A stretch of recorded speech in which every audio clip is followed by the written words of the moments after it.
মৌলভীবাজারে নতুন বছরের প্রথম দিনে বইছে মৃদু শৈত্যপ্রবাহ। সকালে জেলায় সর্বনিম্ন তাপমাত্রা রেকর্ড করা হয় 9.6 ডিগ্রি সেলসিয়াস। এদিকে দিনাজপুরে সূর্য উঠলেও কমেনি শীতের তীব্রতা। প্রতিনিধিদের পাঠানো তথ্য ও ছবিতে জানাচ্ছেন শাশ্বতী সরকার। চা বাগান, হাওর ও পাহাড় বেষ্টিত এলাকা হওয়ায় মৌলভীবাজারে বেড়েছে শীতের তীব্রতা।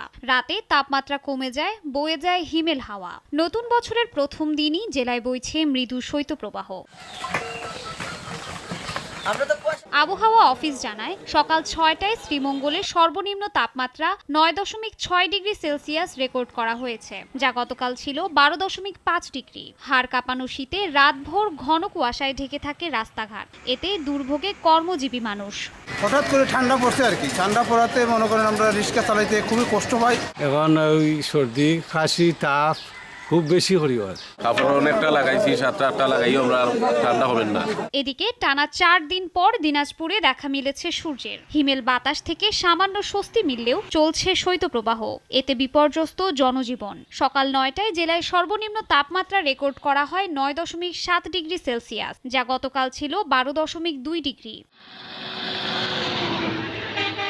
এই ঠান্ডায় সবচেয়ে ভোগান্তিতে নিম্ন আয়ের মানুষ। শীত নিবারণে পর্যাপ্ত পোশাক না থাকলেও বের হতে হচ্ছে কাজের জন্য।